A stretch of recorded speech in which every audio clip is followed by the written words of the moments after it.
This episode of The Clear Out was recorded on the 19th of October 2022 at home in Wicklow. And the main focus of this episode is the trans identity controversies that continue to rage in the culture wars.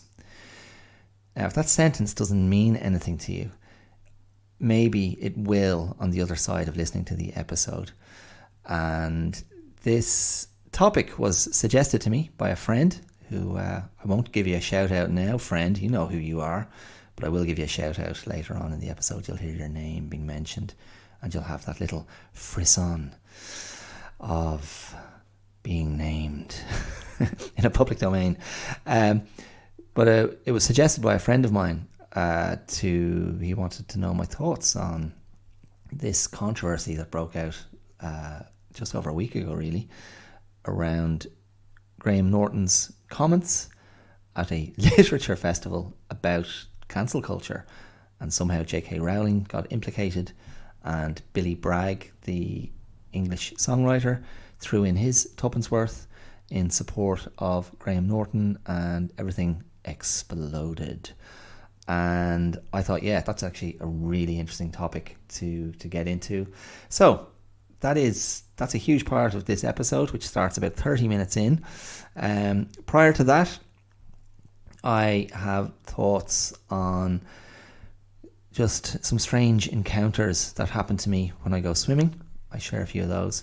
And I also have thoughts on the actor Rob Delaney's very powerful and moving article, kind of personal essay really, that he wrote in one of the Sunday papers this week about losing his young son. And I had my own reaction to that, and I talk a little bit about my feelings around that. So they are the three things that are the make up the content of this week's tell. Swimming stuff, baby stuff, and trans stuff. That's the main meat. So yeah, I got into it as ever. The trans thing is a very complicated, tricky, touchy, triggery topic, and I do my best. I always try to look at these things as thoroughly as I'm capable of with the information I have at the time. So, of course, it's not perfect. And I've probably omitted some points or failed to land on certain things. But it's worth exploring. It's worth looking at. And, that's a huge part of what I try to do on the podcast, is continually engage with exploring my own thoughts and my own feelings about things. And I encourage everyone to do that. And I consider that a big part of staying sane and staying well and engaging in a positive way with stuff that's happening in your world, our world. Okay, that's it. I will see you around the corner. Bye. Oh, not gonna change my mind, leaving the dream behind. Hi, my name is Dara Clear, and you're listening to The Clear Out.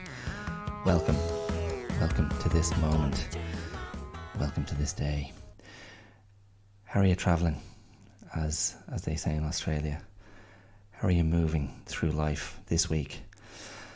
At the time of listening, at this intersection where this podcast is meeting your brain, your ears, yourself, what's rumbling, what's shaking?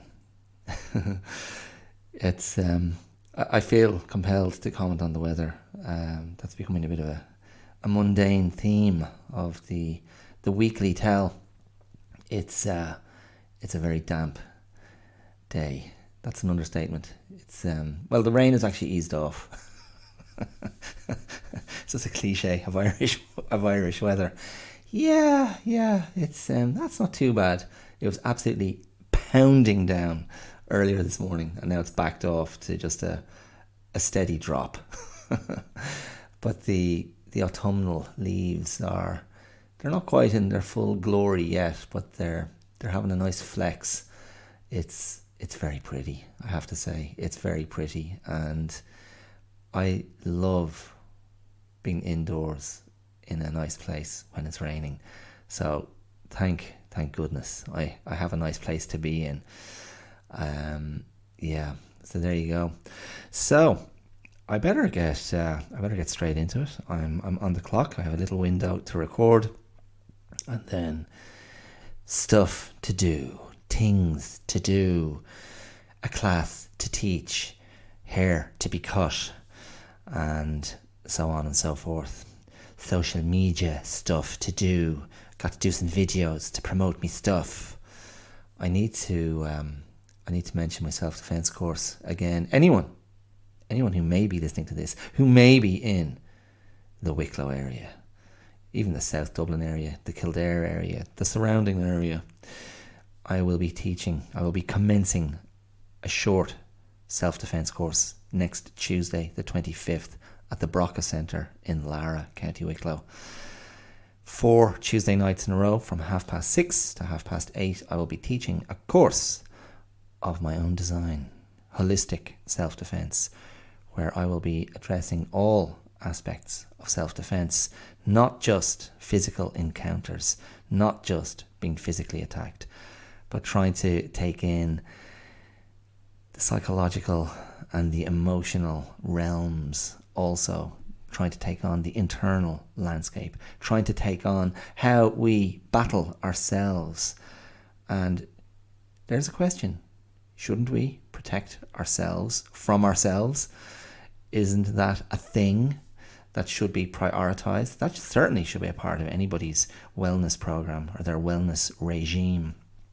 And I'll be looking at that. So basically, over the 4 Tuesday nights, I will be doing a mix of different things, a bit of food for thought, some exercises, maybe a bit of role play, and after every session there'll be 3 to 5 actual self-defense techniques, physical techniques, encounters, strategies for fighting and defending yourself and counterattacking that you will walk away with. So you won't leave empty-handed, so to speak.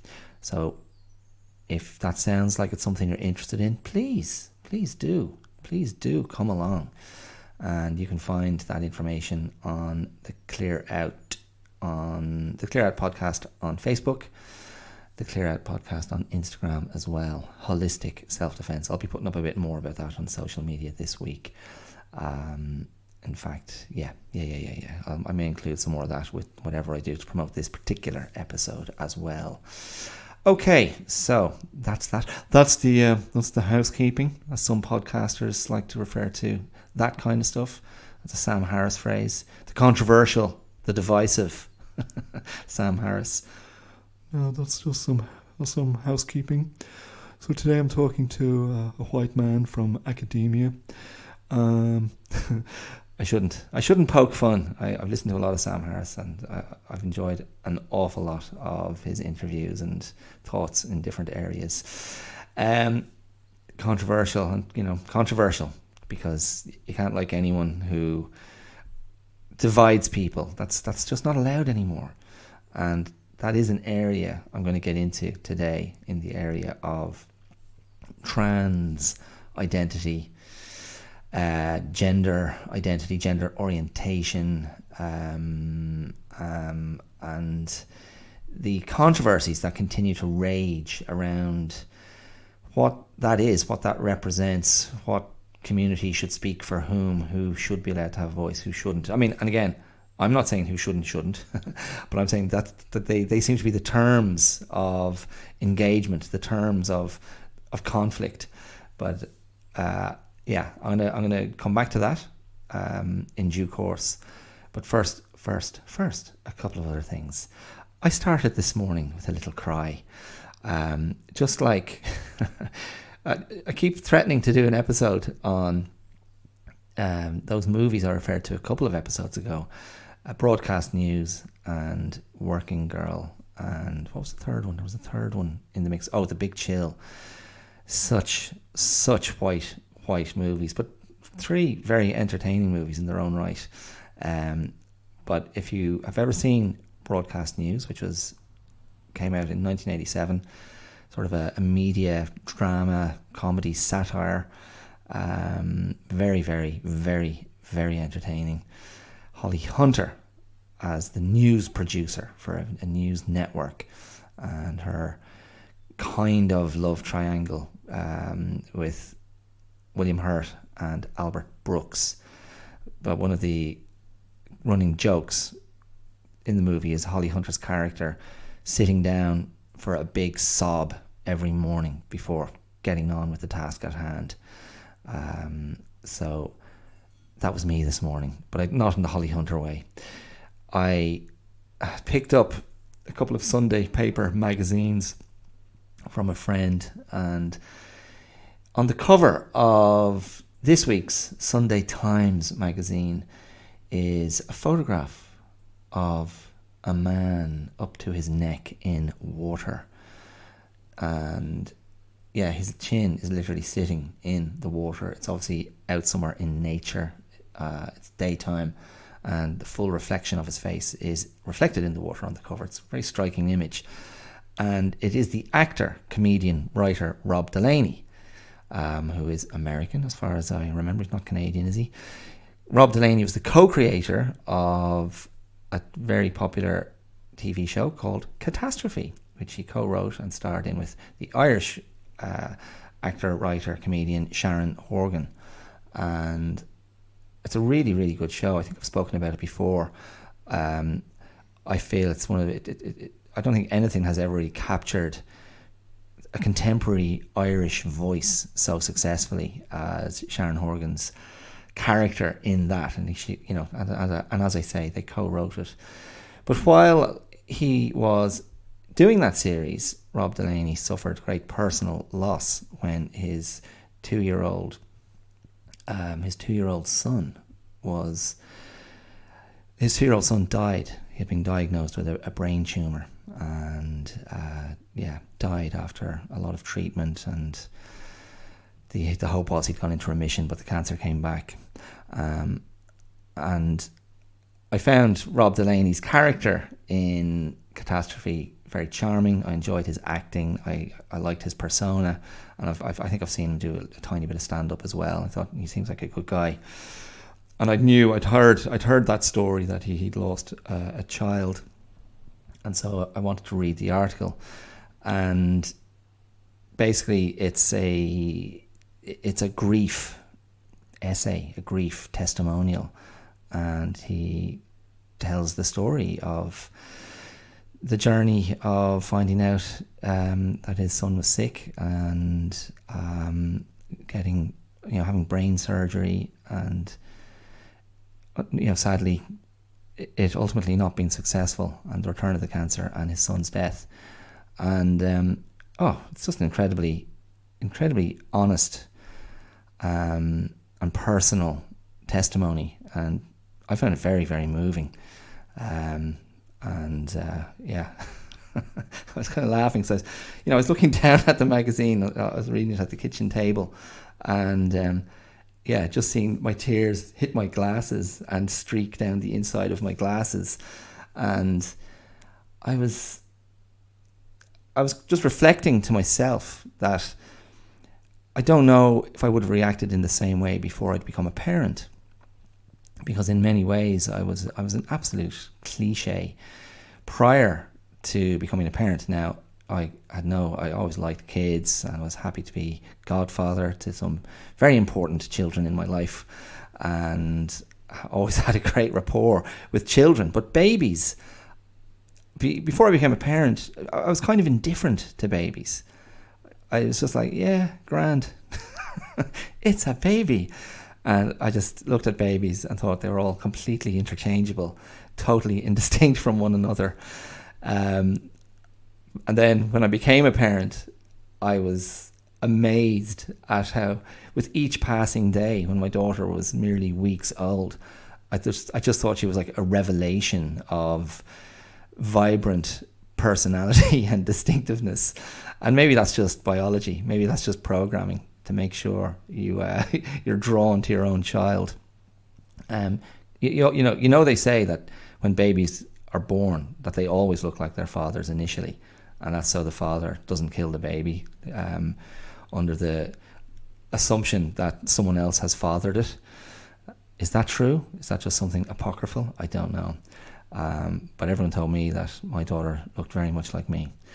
So God love her in a way, if she gets my distinctive schnoz and my... Now, I don't call it a funny chin, but many people do. My funny chin, and my, ultimately, later in life, my receding hairline. She's grand, don't worry. I think her mother's genes are asserting themselves more and more, so she won't be afflicted with any of those things.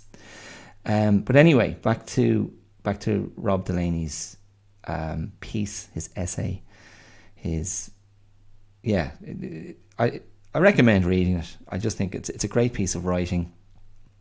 He expresses himself very well, and it's just the directness of the experience, the directness and honesty of how he shares the story. It's not.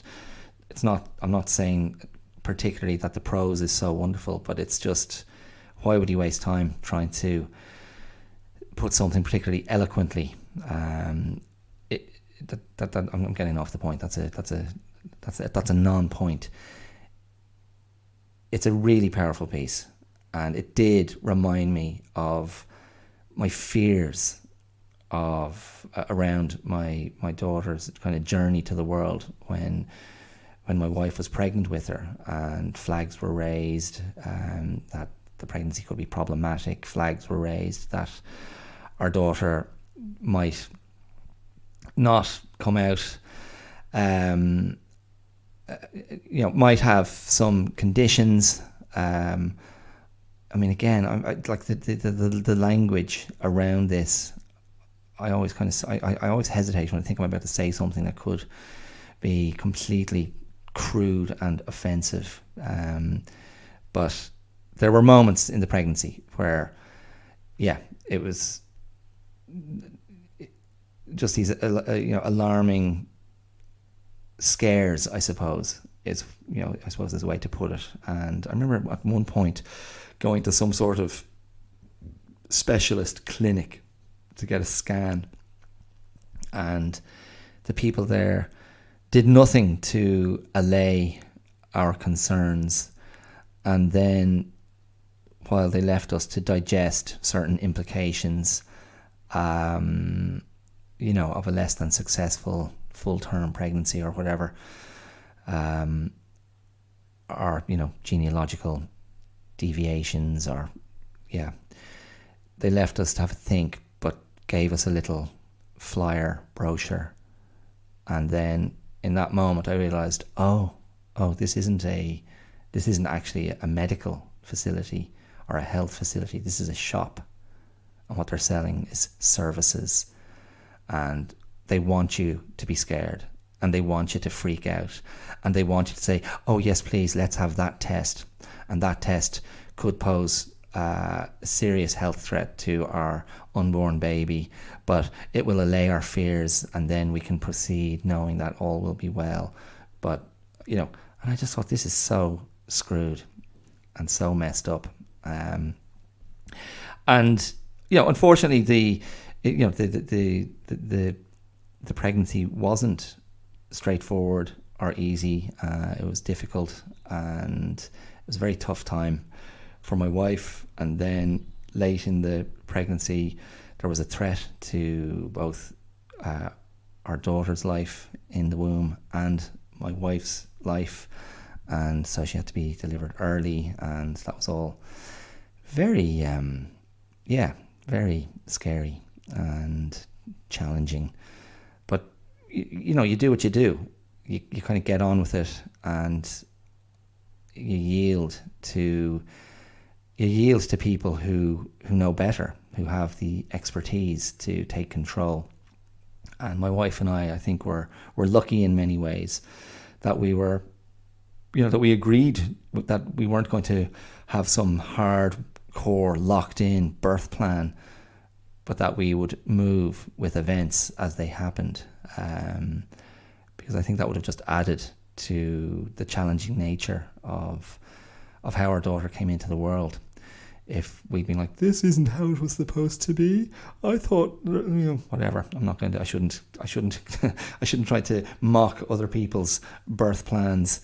I mean, I could, but maybe this isn't the moment. But in any case, reading that article this morning, it just kind of opened me up again, and I really felt, tremendous empathy for Rob Delaney, his wife, and their other sons. The two older brothers of the son who died, and yeah, it's just a very powerful thing. It's a very powerful thing to just be able to access the strength of the depth of love and fear, I suppose, and that was, I remember, that was a huge thing for me when our daughter did finally arrive, was finally delivered safely into the world. And I remember my wife had to get some aftercare, and so I was given our daughter to hold and be with and mind until she could be returned to her mother. And I was put into this little kind of ante room by myself, and I just, like whatever it was, 8 months, as it happened, 8 months of fear and sort of anticipatory kind of grief were purged in that moment. And I think I held my daughter for a couple of hours and just bathed her in my tears as I sobbed over her, and just the overwhelming feelings of relief and love and care and gratitude. And I felt so grateful, being an Irishman abroad. I was grateful to Australia. I was grateful to the Australian care system. I was grateful to my wife, of course, and just grateful to in my kind of conception of, you never know what life is going to give you or take away from you, what the universe is going to give you or take away from you. Now, I know some cynical people might go, what? Shut up about the universe. But I was like, I'm grateful to the universe for allowing us to have this little person. And I never stopped feeling that way. And my daughter turned 9 a couple of days ago, and it was just a nice moment to pause and sort of acknowledge her and acknowledge the enormously positive impact that she's had on my life. And I never stop feeling grateful that she's here. And so there you go. Anyway, that's me banging on about my daughter. Oh Jesus, he's not saying how much he loves his daughter again. It's nauseating. Well, I don't care. Be nauseated. I'm just doing me. You do you, I'll do me. So so well done, Rob Delaney. It's again, that word courageous gets bandied about a bit, but like that's a very, very personal thing to share publicly, and he acknowledges that, and he's absolutely unapologetic, and why wouldn't he be? And I get it as a sort of a adjacent creative person. I really value the idea of sharing, processing, being open, being honest, and to hell with the consequences. There is a self-therapeutic aspect to it. There is something about putting it out there for the exchange, out there on the chance it will be of benefit to others, and it's alleviating as well. And I'm very grateful I haven't had to go through something as grimly horrible and life-changing as that. But more power to him, and I wish him well in his ongoing journey, and his wife and his other children. But find that article if you can. I'm sure it's there online, and I'm sure there's probably been a lot of reaction to it elsewhere. So, the other thing. What was the other thing? Oh, the other thing, unrelated. I'm segueing. It's not even a segue because there was nothing smooth there whatsoever. That was just a crash landing. I'm crash landing into my swimming life. My swimming life continues, and in recent weeks, it's just been funny. The little conversations that I've had. And it's not that so much that I've had conversations. Conversations have been imposed on me by people just coming up to me as I stand by my car in my Speedos, getting ready to swim, or on the other side of a swim. And I was trying to kind of go, what is it? What is it about people that they see some... they see some guy standing virtually naked, mere meters from the water, and they go, yeah, let's go and talk to this guy and find out what he's doing, or tell him about what's going on in our lives. And this idea of finding out what I'm doing, is it not obvious what I'm doing? Because I'm standing in a pair of swimming togs, about to put on swimming caps and goggles. Is it not obvious what I'm doing? But to some people, it must not be. And sure enough, a couple of weeks ago, I was standing there by my car, getting ready to get in, standing there in my togs, and a couple kind of pulled in behind me, probably a couple in their 60s. They looked kind of tanned and moneyed, and they were kind of walked past me and were looking at the sea. And then she turned back to me and said, "Are you swimming?" And I was thinking, no, I'm about to submit my dissertation on the conflict in Beethoven's late music. I'm like, what the hell do you think I'm doing? Look at me. It's just like, I just don't know. And then he made some comment about, the temperature. There's always, how cold is it? Or, I bet you it's, I think it's not as, we've just come from Italy or the Mediterranean or somewhere. I can't remember what he said, some holiday destination, and the water was a lot warmer there. And I was thinking, yeah, great, good for you. That's nice. But the best one is like, are you swimming? You're not swimming, are you? Are you swimming? I mean, what else would I be doing? No, I'm about to bid. I'm about to try and do a hostile takeover of Apple. Anyway, whatever. Another day, recently again, I was on the other side of the swim, standing kind of, a little bit cold, and I bring a container of fresh water to sort of douse myself and rinse my feet. And as it gets colder, and through winter, I'll make sure that container of water contains hot water to restore a bit of life to my feet and hands after the swim. I'm not there yet. I'm still using cold water. But anyway, I just kind of poured some cold water over myself, and this guy, again, who just pulled in behind me, just walks up to me and starts talking to me about where I got my water from. And it was just this very random, no intro, just, where'd you get your water from? And I mean, I get it. You have those conversations with strangers sometimes. You just kind of jump right in. But then he was telling me that his sister was very unwell in hospital with, is it Lewy bodies dementia? Is that what it's called? Have I got that right? I bet I've just misnamed that.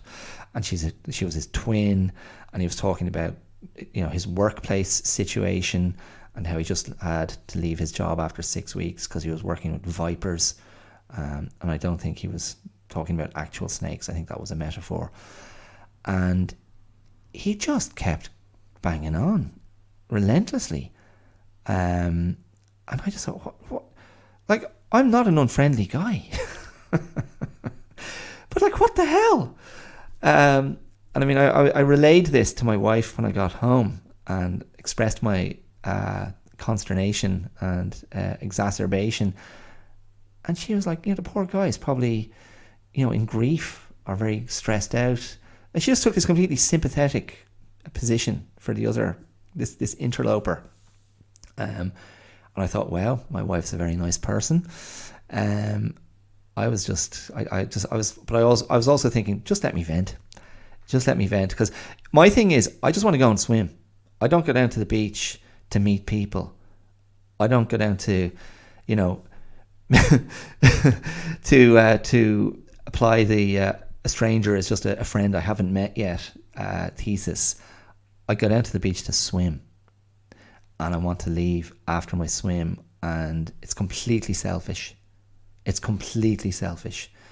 I just want to have my little bit of zen swim time, put myself through the challenge, if it is indeed challenging because of the conditions. And it has been lately some very rough water and lots of seals. That's another thing. People wait on the shore until I get out and then they say, did you see the seal? I was like, no. He was right behind you. He was twice the size of you. I was like, oh, well, I'm glad I didn't see him then.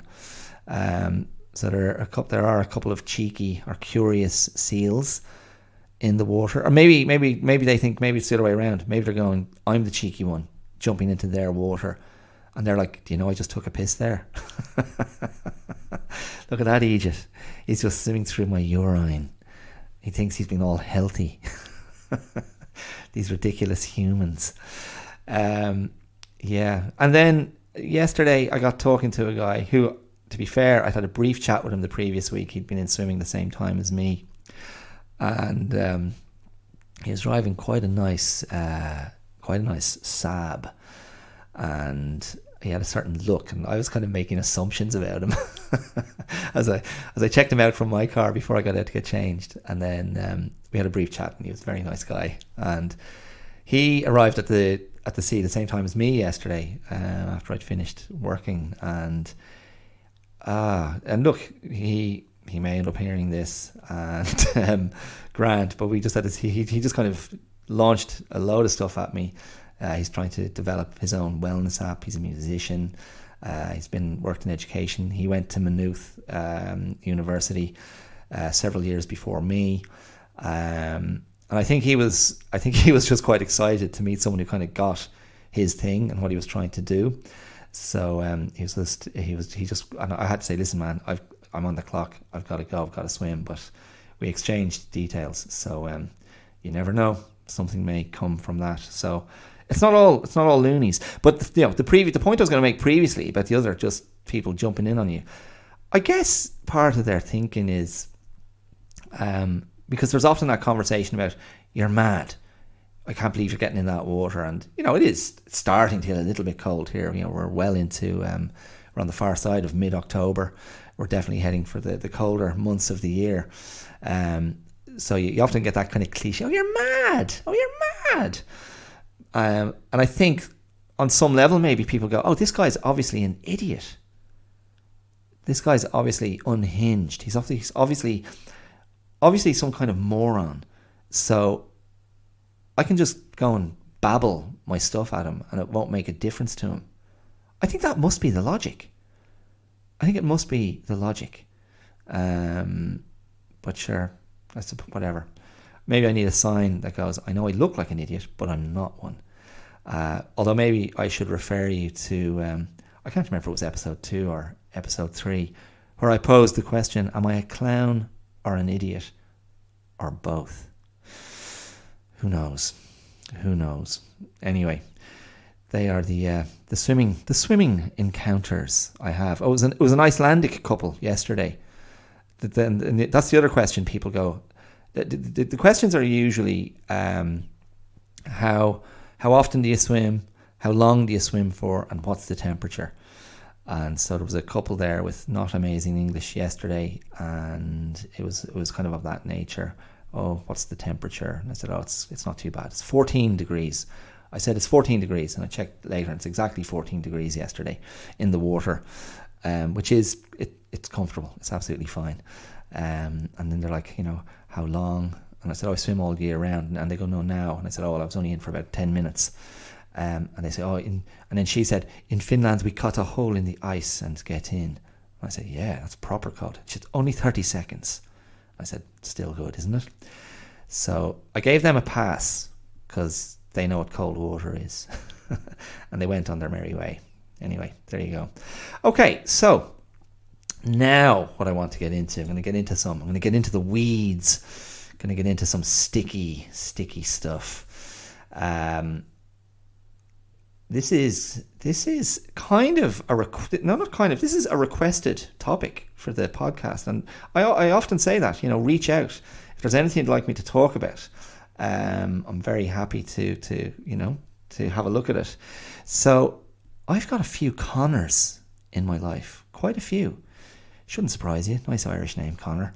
I have an uncle Connor. I've got several Connor friends. But this request comes from, shout out to my friend Connor T, who's in Bristol in England at the moment. But Connor T is a teacher I worked with in Melbourne. Connor, you'll have to correct me if I'm wrong. You can tell me, from Wodonga, is that right? Wodonga, Albury, Wodonga, which is a border town. Well, it's kind of twin cities, twin towns up around the Victoria, New South Wales border, but like in Victoria, about 300 kilometres north of Melbourne. Connor and I worked together for a while, and he's a good guy. But anyway, Connor reached out to me last week just to say hey. Said that he's now currently living in Bristol, and he was like, what are your thoughts? Hey bro, what are your thoughts on, he didn't say hey bro, what are your thoughts on the Billy Bragg, Graham Norton, J.K. Rowling, like let's have a row, I had a row, or let's go rowing. Anyway, you know I'm not a Harry Potter fan. J.K., I'm going to say Rowling, I hope that's right. It's jarring when you hear a name that you know, and it's going to be mispronounced for the rest of this episode. I really like Shane Connery. I think he was the best Bond. All right, Shane. Anyway, I was like, I wasn't aware of any controversy. I knew J.K. Rowling had been in the headlines for coming into conflict with some sort of trans rights lobby group community. I'm going to talk about this now. So, Connor T, this is for you. This is a topic well worth looking at, and it definitely falls into an area of conversation and contemplation and reflection that I'm interested in, and it's very much related to this idea that comes up again and again on the podcast, the idea of discourse, the idea of identity politics, the culture wars, the idea of cancel culture, the idea of what you are allowed and not allowed to say, the idea of who have become the gatekeepers of what is right, who have become the gatekeepers of morality. And this is a real flashpoint. Trans rights, trans identity. It's a real hot potato. So let me try and lay out what happened, and then I'll try and explore my own thinking on this. So basically, a couple of weeks ago, Graham Norton, the Irish TV personality, presenter of the Graham Norton Show, TV chat show host, very funny guy, very charming host. I haven't read any of his books. They seem to be very highly regarded. I heard a lovely interview with him recently on the Adam Buxton podcast, which I'd recommend listening to. So yeah, Graham Norton, who's really become a sort of a British TV institution, having moved from Channel 4 to the BBC, and something of a national treasure, I would argue. He wasn't the first Irishman to succeed on the English airwaves and English TV. You had people like Terry Wogan and Henry Kelly before him in similar kind of roles. Terry Wogan especially, very successful TV chat show host and radio presenter. And Graham Norton has his show on radio as well.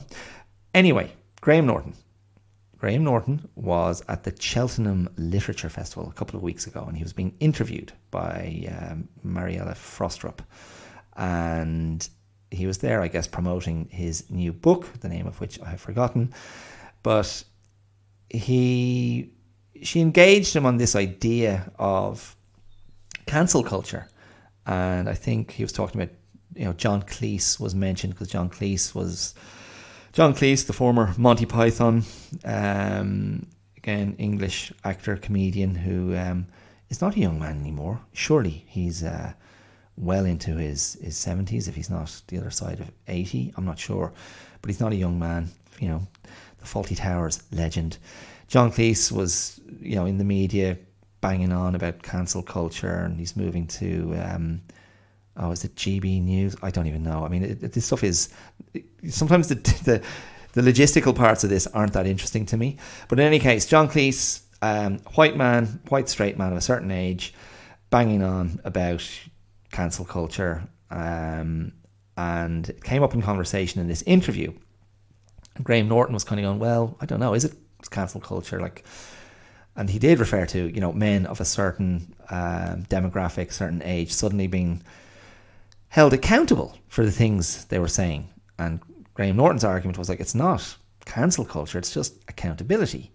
And Maria Frostrup asked him, well, what about kind of J.K. Rowling and the controversy that she seems to have stoked by her own position on trans identity, or the trans experience.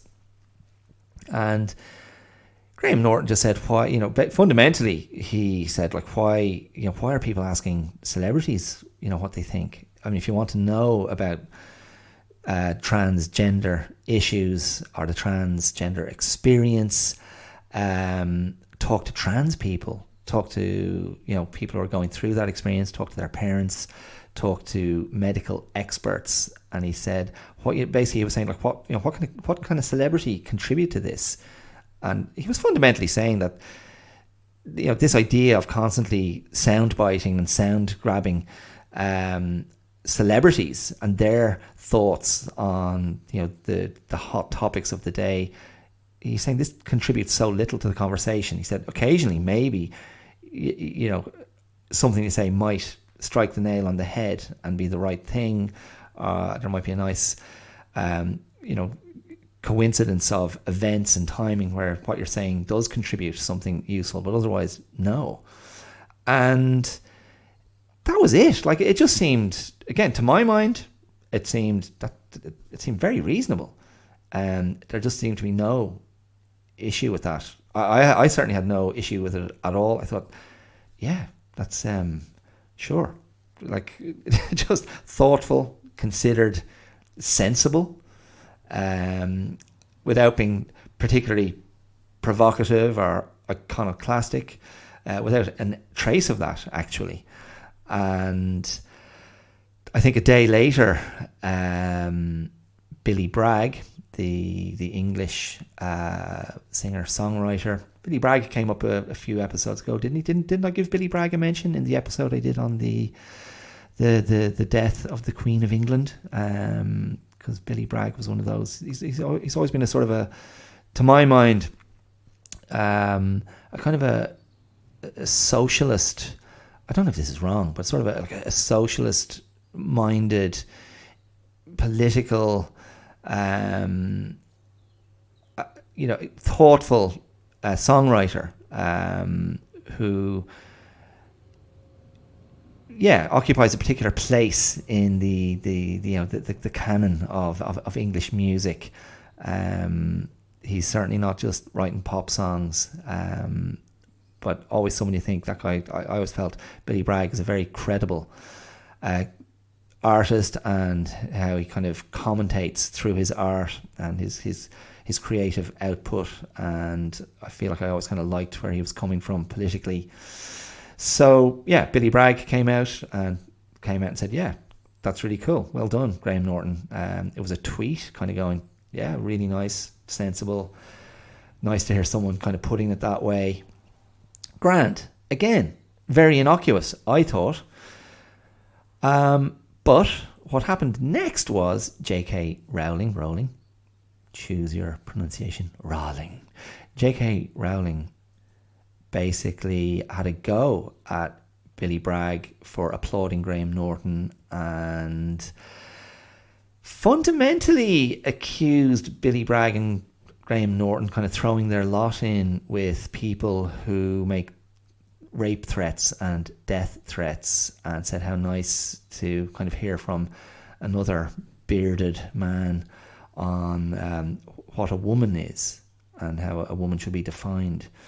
And yeah, made this sort of this accusation, which, now that I've read into it a bit, this kind of conflation. I mean, for me, like a conflation of, defending, I suppose in her mind, defending cancel culture, and therefore not only defending cancel culture, but supporting the most virulent and rabid exponents of cancel culture. The kind of the no platform people, the people who go after you online and do their utmost to take you down and bring you down. And this is where J.K. Rowling was coming from, because she has been very much in the front line of that experience as the target of unbridled hate and judgment and vilification. And without that context, and I'm going to give you the context now shortly, without that context, you look at J.K. Rowling's tweet, her response, and you go, whoa, that's a bit of a jump. That's a bit extreme, isn't it? Graham Norton's a very nice guy, he's a very thoughtful guy. And Billy Bragg is a good guy as well. What's going on here, JK? So I wanted to kind of try and dig a little deeper into this. And so I was like, where is this coming from? What is the J.K. Rowling position? So here we go.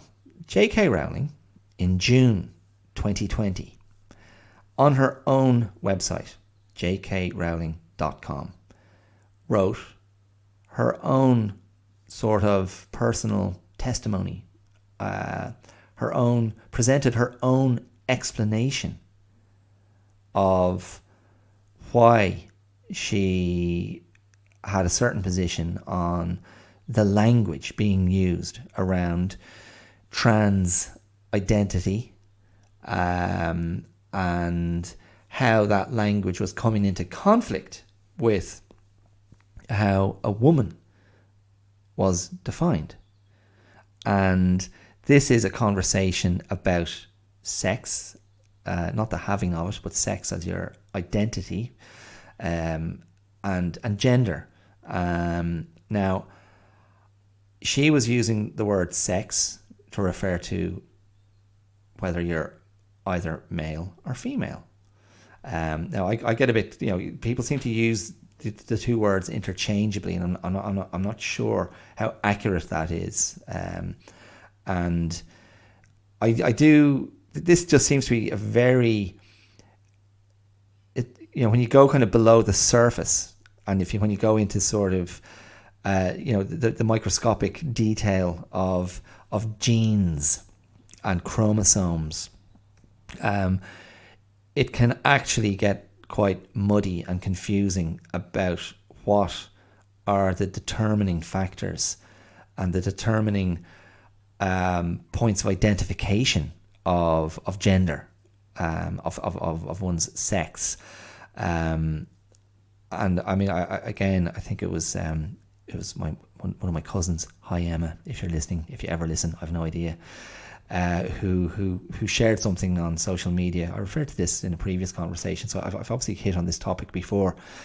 but she shared, scientists kind of breaking down what chromosomes do, and it was kind of a panel by panel. There's this, and then this happens, and then there's this, and when this happens, you know this, and when this happens, you know that. But when this happens, you don't know, and when this happens, it's gone from being female to male, and then back to female, and and ultimately it was like, so who really knows, guys?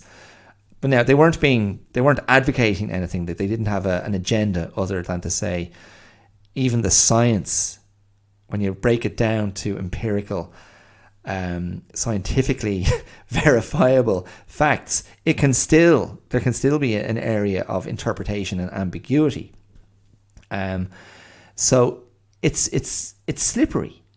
It's slippery for those of you, for anyone who wants to find it slippery. That's available to you. I, as a very, and again, I'm not trying to, I'm just a simple guy. So when I see something with a penis, I think it's male. And when I see something with female genitals, I think it's female. So that's how I understand it. I'm being silly, obviously, but in a way, that is kind of how I see it. And when I say that, and this is what we're getting into here. When I say that, then I go, well, okay, well, that's obviously female, and that's obviously male, and that's obviously a woman or a girl, and it's obviously a man or a boy. And anything else is not that. See, this is the key. I think this is the key area. So this is the key area of debate. This is where the battleground is. So once there's the non-singularity of that's clearly that and that's clearly that, and then the position is, well, whatever you are, you're not that. Whatever you are, you're not biologically, physically, mechanically, atomically, whatever. You're not a man or a woman as they came into the world.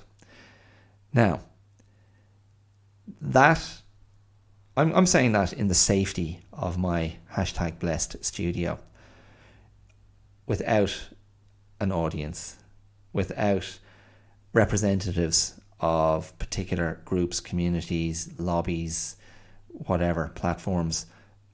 There's no one present here for me to trigger.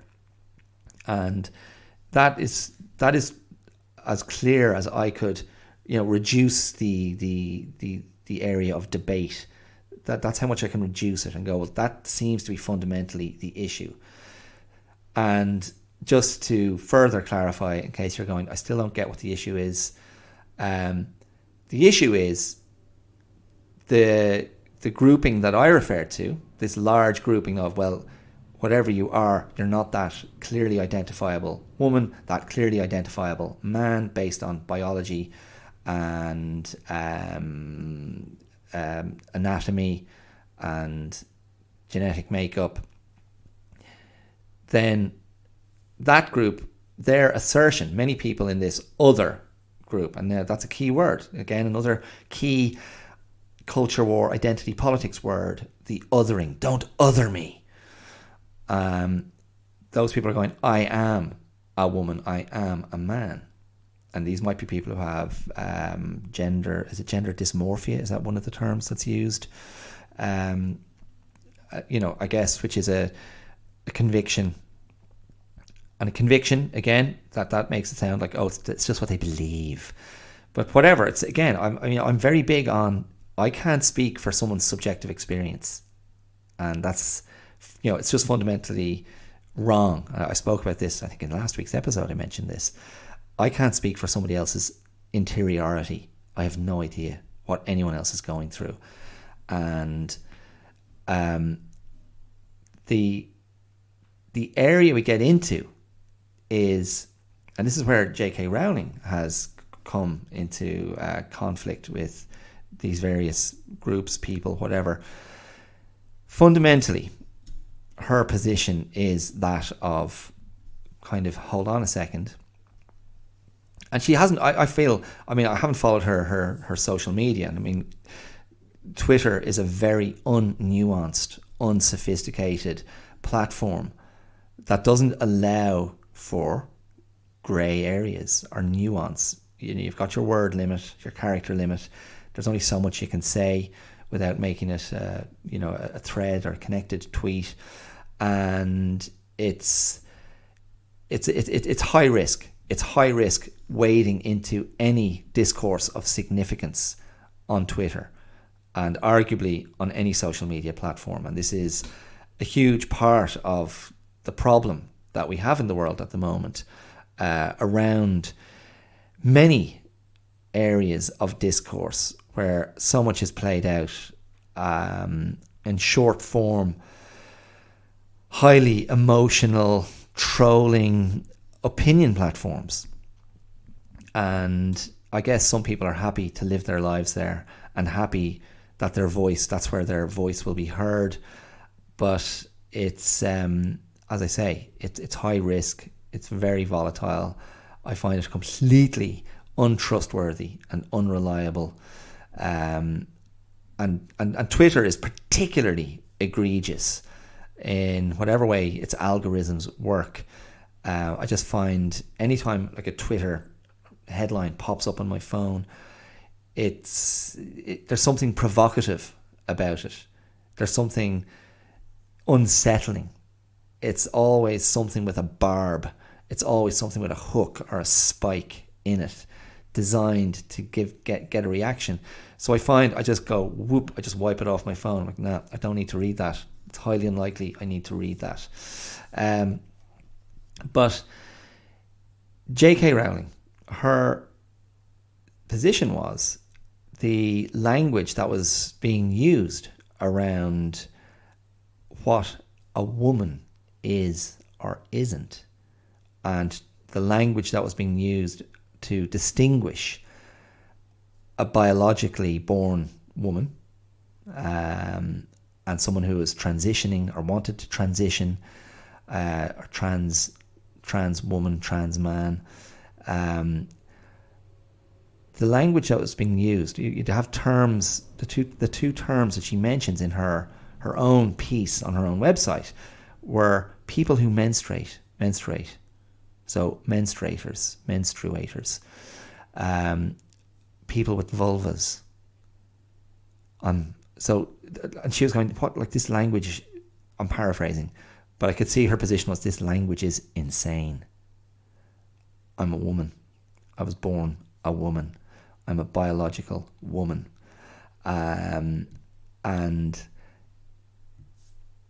if that wasn't your starting point, you cannot, I think she's, basically saying you're not a woman in that sense. And so again, what happens is this backlash, and there's more to her story. There's more to what she shared, and I'll touch on that in a moment. But fundamentally, the backlash which followed almost immediately was this huge sort of pushback against what she said, that you're transphobic. And she made it enormously clear in what she wrote that she had trans friends, and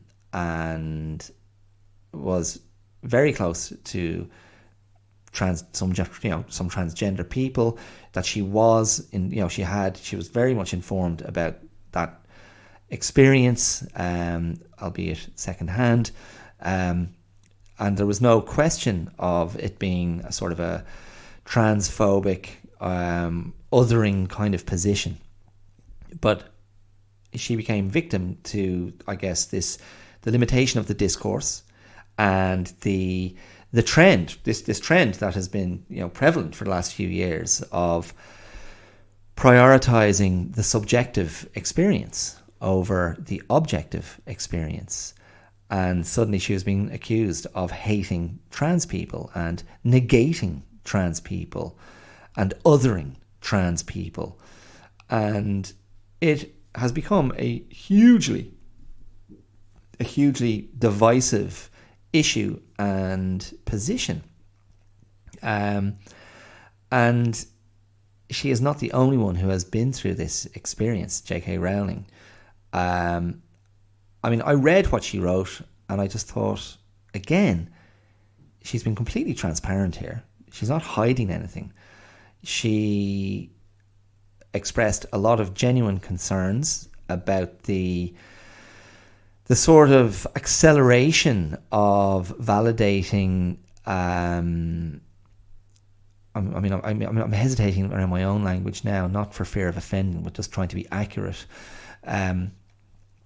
She expressed fears about the acceleration of just fast tracking or accommodating the transitioning kind of journey at a very young age. She felt like this is like, children are vulnerable, and teenagers seem to be a lot of teenagers who go through that experience where they want to transition as a means of escaping homophobia, and that was one of J.K. Rowling's concerns. Was people can get through that experience without having to transition, and it's a complicated thing. It's a very complicated journey to go on, and before, in previous times, like, to go on that journey required an enormous amount of evaluation and psychological evaluation before anything was touched, any procedure was entered into, and there seems to be sort of a fast tracking of that nowadays that is alarming. And again, it's not that I'm not trying to kind of wade into the minutiae of the journey, the experience, because that's not really my area of interest. I think J.K. Rowling's position is reasonable, and she went further in what she wrote to say that she, and this is where you get to the kind of death threat, rape threat territory. I mean, and all that followed. All that came after she wrote her piece. She'd had kind of low-level stuff prior to that for expressing, her opinion in other areas. But she revealed in that piece of writing that she had been, married to an abusive man, and there was domestic violence, and she was trying to go, I understand this. I know this experience of being threatened. I know this experience of being subjected to male violence, male rage, and being sort of helpless or powerless, or being the weaker party in that dynamic.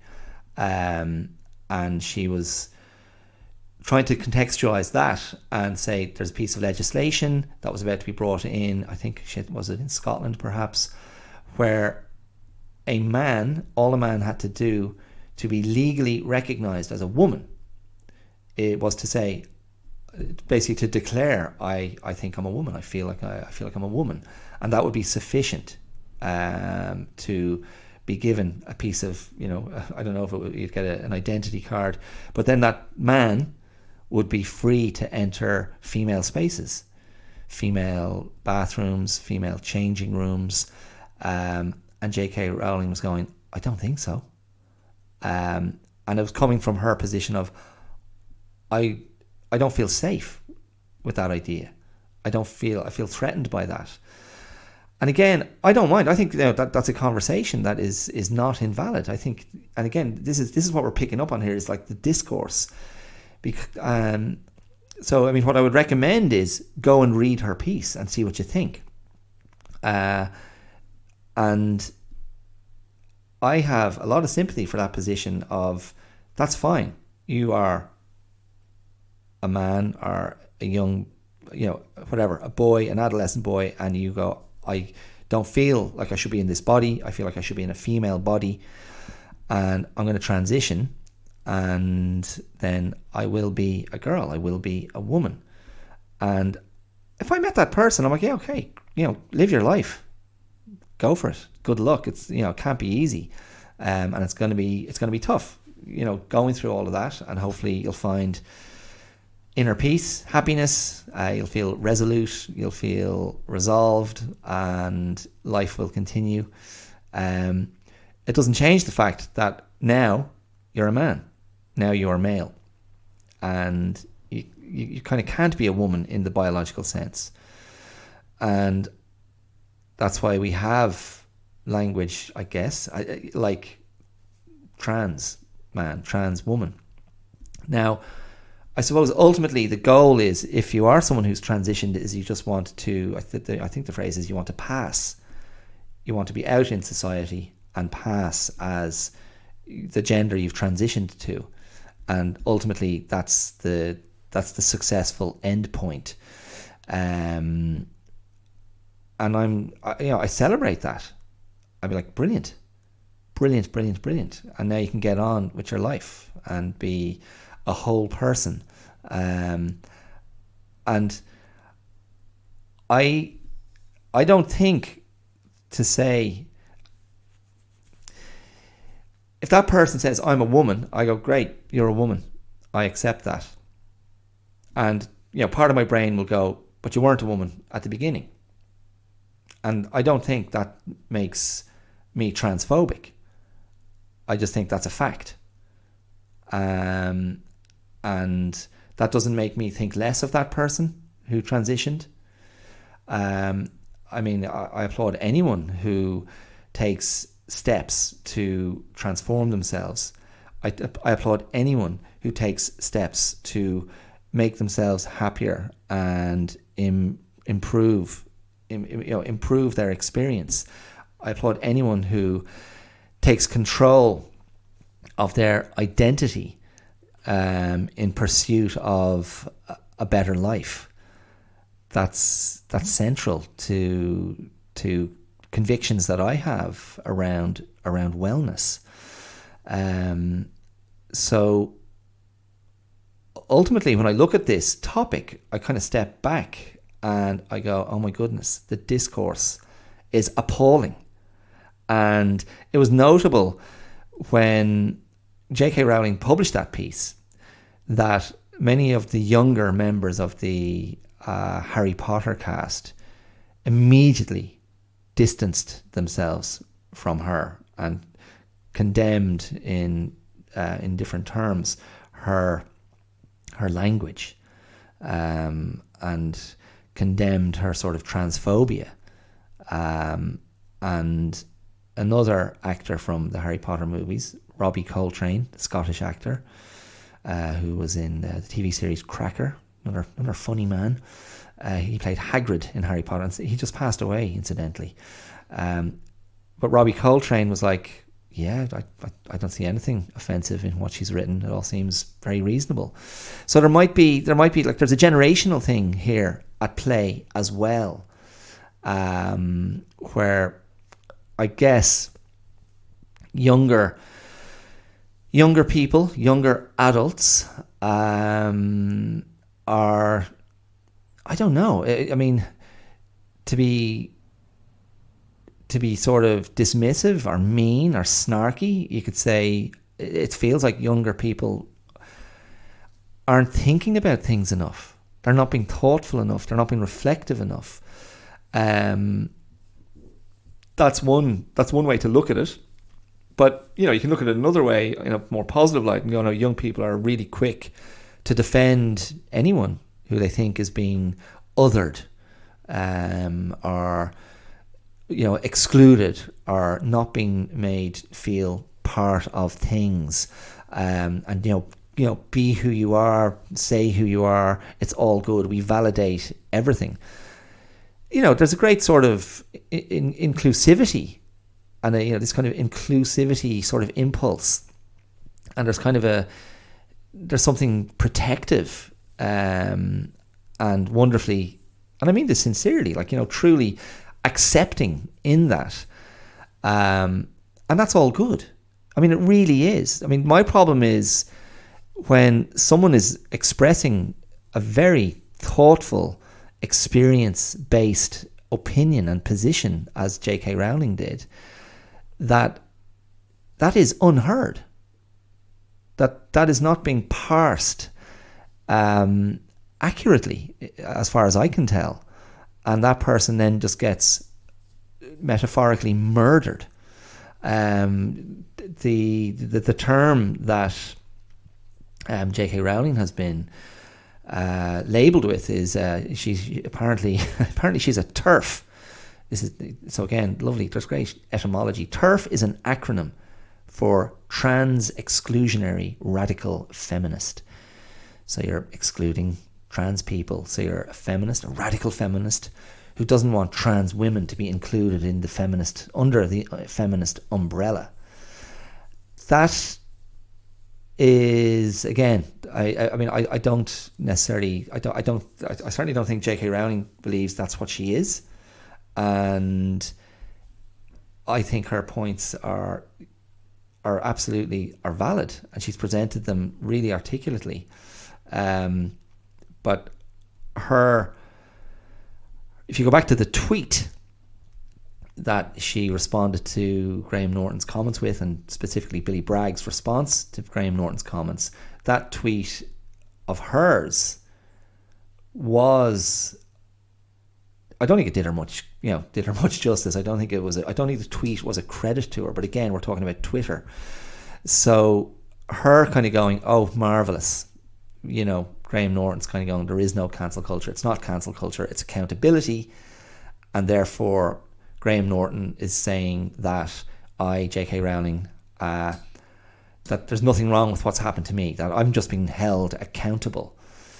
I'd say J.K. Rowling feels very personally affronted by what she's had to deal with, because obviously she has been sent death threats, and she's been sent rape threats, and she's been called every name under the sun, including the C word, and that C word is coconut, but you have to remove a few letters to get the word. So I can kind of really see it from that point of view. I can kind of see her emotional response. It's like, yeah, marvellous. Thanks, lads. So this is just a green light for more hate coming my way. It's a green light for death threats and rape threats. But see, she didn't express that. And a tweet maybe is incapable of expressing that. And so what's happened then as well, another casualty of this is Graham Norton has somehow found himself in this kind of in the mire of transphobic accusations, and he's deleted his Twitter account and had to get offline for all the flack that came his way after his comments. And I forgot to kind of, I just forgot to, I haven't checked, like what I don't know what people's problem was with him. So I don't know if they were defenders of the J.K. Rowling position, if somehow what he expressed, because I don't think he didn't say anything that was particularly inflammatory.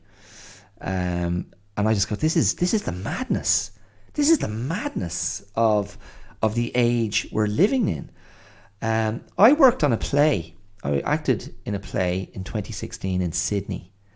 A brilliant, I thought, a really great production called Back at the Dojo, written by a brilliant, fun, hilarious, lovely woman, Lally Katz. And Lally Katz wrote this play, which was inspired by her father's experience. Her father was a bit of a lost soul back in the day in the States, a young kind of hippie who was a bit lost, and he went on his kind of road trip and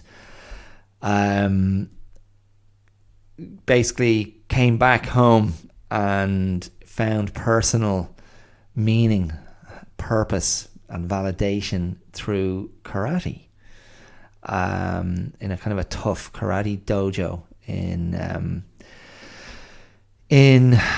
in New Jersey. Isn't that right? New Jersey. Where was it? Trenton. That's it. Trenton, New Jersey. And so she wrote this play. She wrote this play about her father's journey, and she'd been training in our karate club and was really inspired by my former instructor, the aforementioned, and not aforementioned, not in this episode, but aforementioned in previous episodes. My great kind of Japanese instructor Natsuko, and Natsuko was a female instructor. Lally, who trained with us for a while, found Natsuko very inspiring and thought, oh no, I want to write a play about karate and maybe you can be in it. And as it happened, both myself and Natsuko ended up being in the play, and the framing device for the play was a character visiting a male character who was transitioning and like kind of mid-transition, visiting her grandfather in hospital. And the grandfather was meant to be Lally's dad. So he's in a hospital in Australia, and the transitioning grandchild is kind of coming in and out and trying to kind of make sense of her identity. And the grandfather's sharing his story, and so it's kind of a back and forth sort of story, rite of passage story for the grandfather when he was younger, and then the transitioning grandchild going on her journey. And I just thought it was a great production. It was a great cast of actors, and like tonally, I think it worked really well. I played about 3 or 4 characters. They were all kind of baddies. I was the bully at the dojo. I was a violent redneck in the south, on the young grandfather's sort of road trip, and I was the dad, the dad of the grandfather, the war veteran who was now what word would I use? Xenophobic, would that be right? What's hatred of Japanese people? I'd have to check that, but anyway, totally disapproving. So I was the villain kind of throughout the play, and seemed to be so successful in those roles that I was generally left alone in the theatre bar afterwards, and I wouldn't really be approached by anybody. So what do you make of that? Or else they just didn't like redheads or Irish people. But it was a great experience, and that really was my first kind of encounter with young. There were a couple of actors in the cast, and an actress in particular who just seemed to regard me very warily, and she was very sort of au fait with the language around transitioning, and seemed to be very emotionally involved, and had friends who were on that journey. And I wasn't particularly, I didn't have familiarity with that journey. I didn't know anyone who'd been through that experience, and it wasn't a big, it wasn't an emotional area for me. But as a person who's interested in the human experience and people, I was interested to, to learn and see what that story, see how that journey was being explored and dramatized in the play. But I felt flavors of that energy from that actress, a kind of a hostility and a kind of a step off. You don't, this isn't your domain. This isn't your terrain.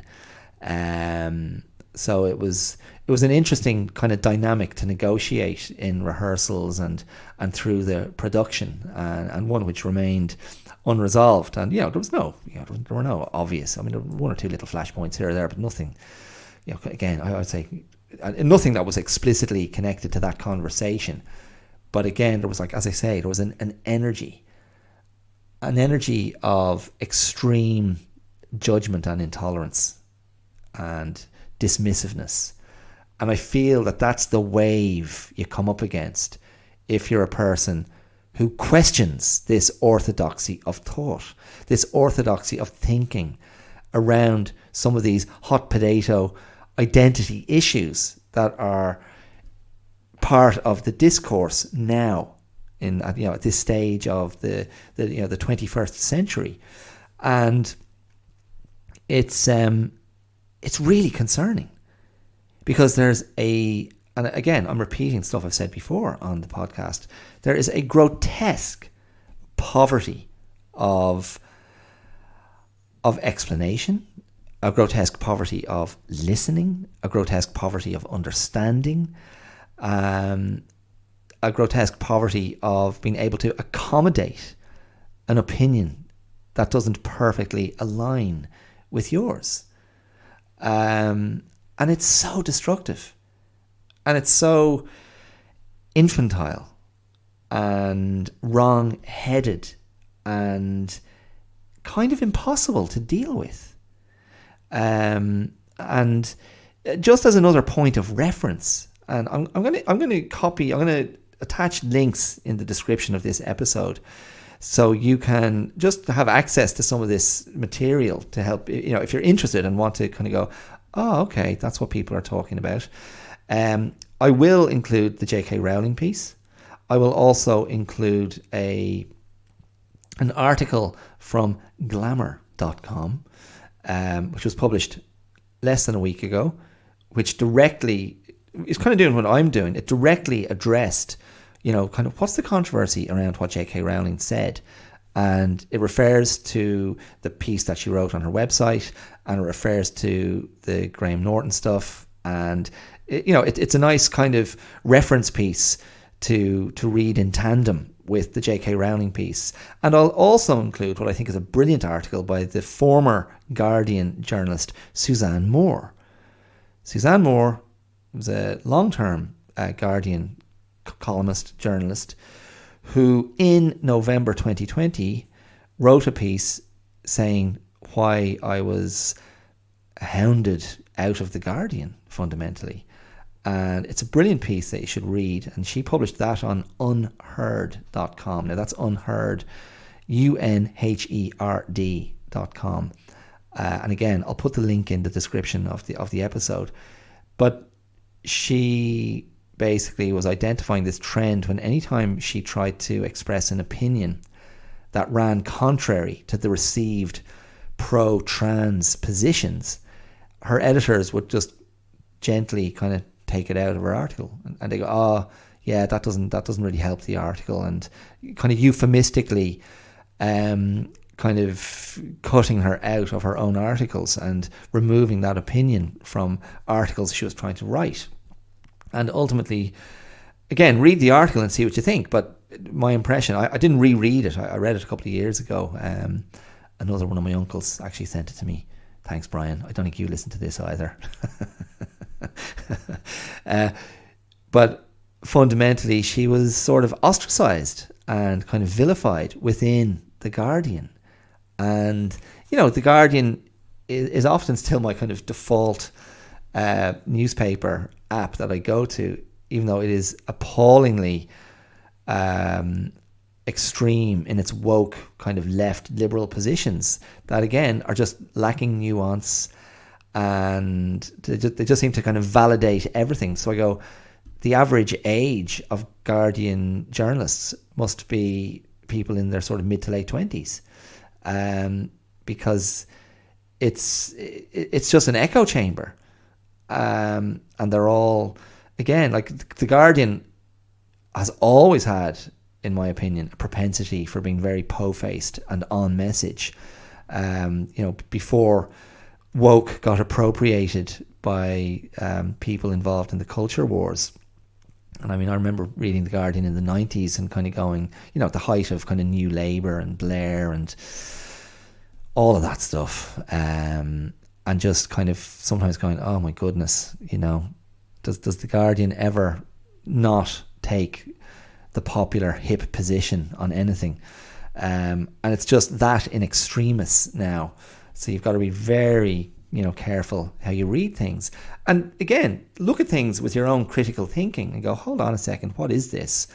And there just seems to be this terrible lack of critical thinking being applied just endless validation, endless validation of the right position, and then rapid, like instant and intense, rabid vilification of people, and particularly public figures, instant vilification of those who don't, instantly and kind of unilaterally agree with everything that's been said on the other side. And J.K. Rowling has definitely been a victim of that. And she clearly is unafraid to wade into the Twitter wars. But I question the wisdom of that. But I don't know, man. I mean, like this idea, I did find myself wondering how many men are threatened with rape. Like public figures, how many male public figures get a deluge of "I'm going to rape you. You should be raped." I mean, death threats, I guess. I mean, Salman Rushdie, of course. He had that recent attack in New York. Like he's been living with that for years and years. The fatwa, some words. Anyway, how many men are threatened with rape?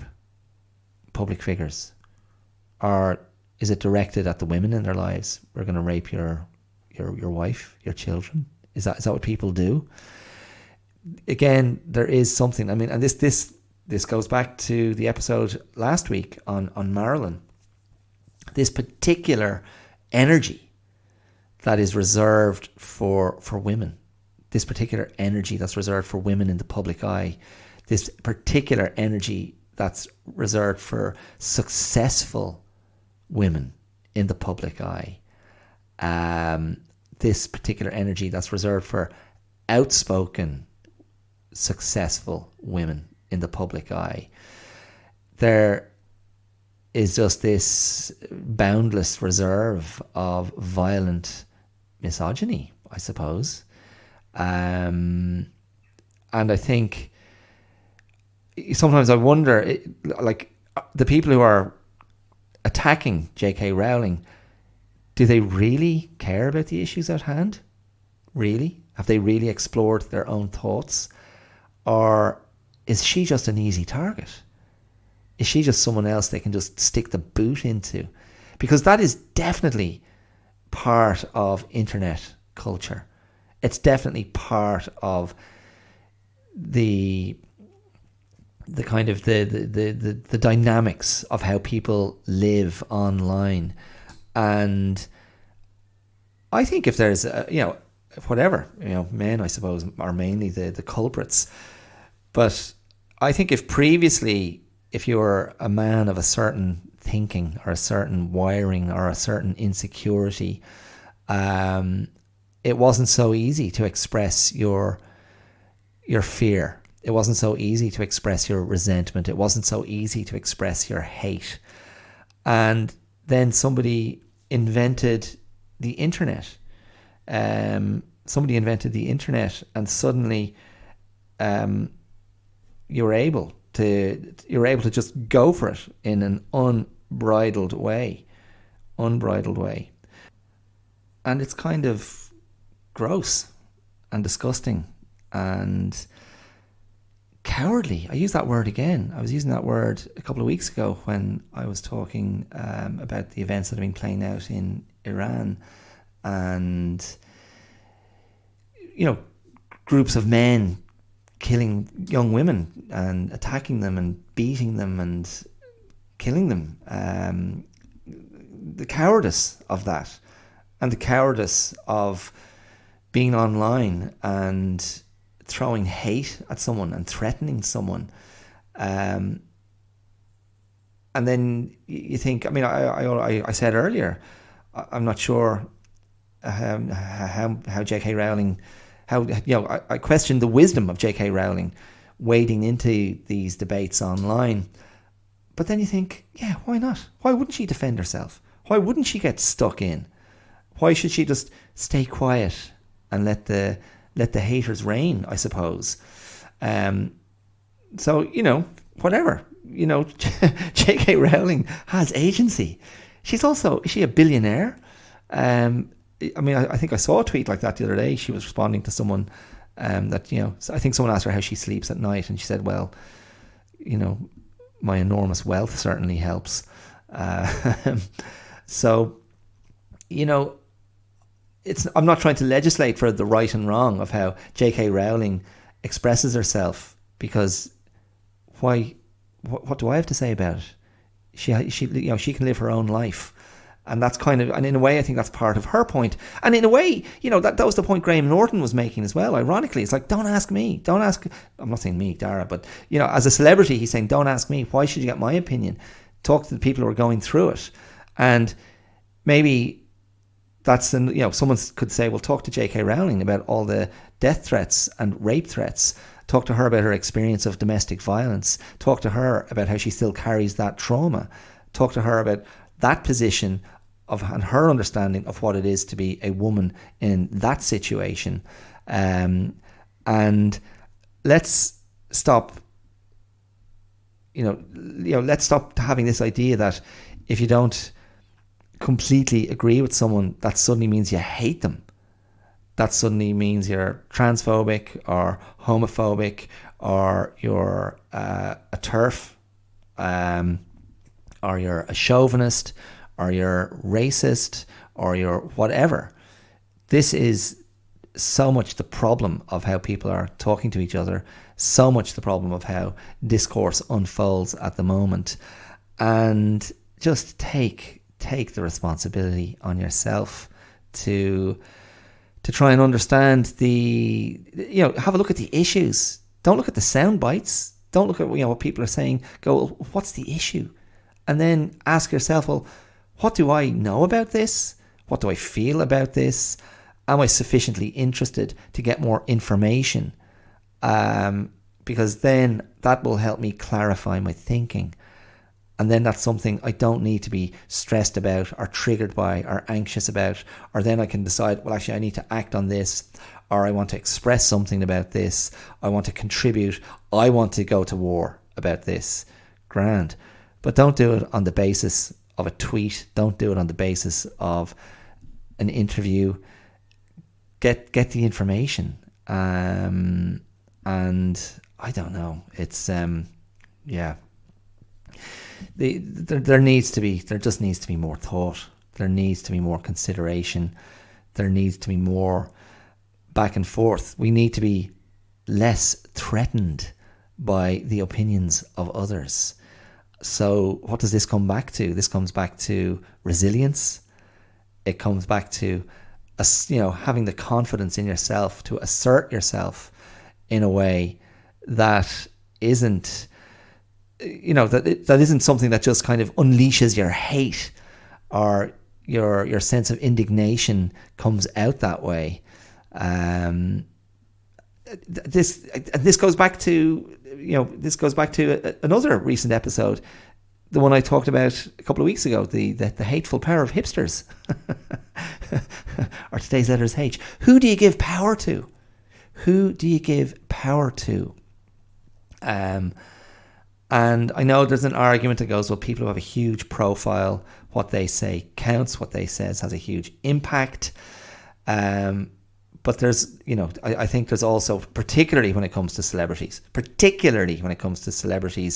and what they put out there online, there's a lot of po-faced chin stroking and moralistic head nodding. And I often find myself just calling bullshit on it. I go, nah, you're just doing that. You're protecting your brand. You're just trying to be on message. And a lot of people who have taken the time to express themselves with great care are being kicked off platforms, no platformed, cancelled, and that's fine. I mean, and I agree with what Graham Norton said. Like, some people, yeah, you can be held accountable. Definitely, there's no question. Some people need to be held accountable for their position. What do you mean by that? And that isn't cancel culture. And so there is maybe, you're getting into semantics. So maybe cancel culture is kind of what I've described, when cancel culture just becomes this massive, crude instrument of of annihilation, of public annihilation. That's cancel culture. That's not accountability. Accountability is different. I mean, accountability, if someone cared to take the time, would be to engage J.K. Rowling on her terms and go, can we explore this more?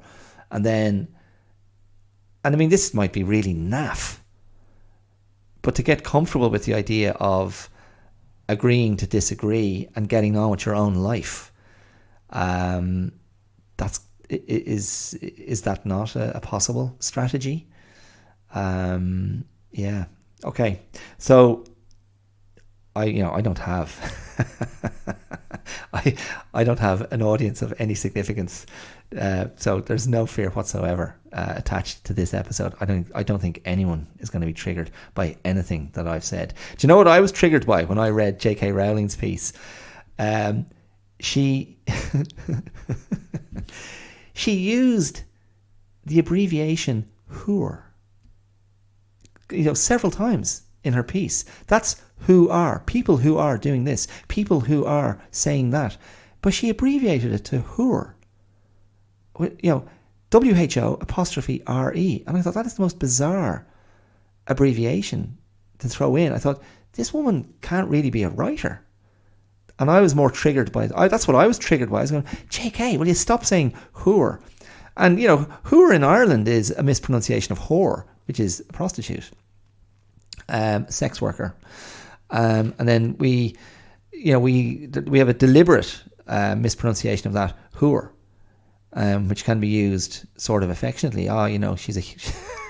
He's a little whore, like a brat, a messer, a rapscallion. Oh, you little whore, you.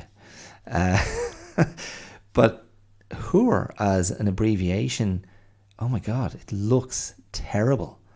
And I wonder how often I use it. I don't even know if I use it myself. Is that do people use that?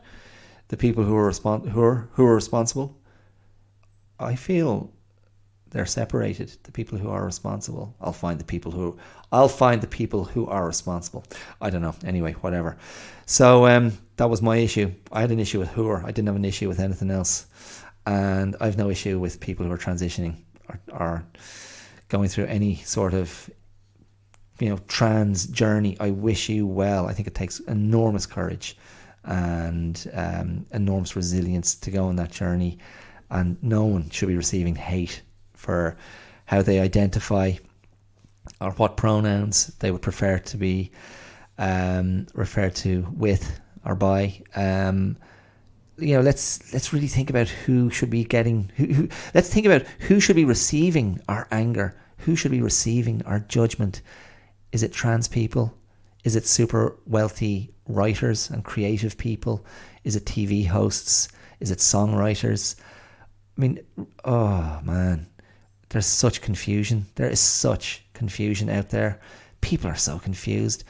My God, people need to just engage their brains a bit more and think and be thoughtful and considered and really explore their own thinking and not just jump on the culture wars woke bandwagon and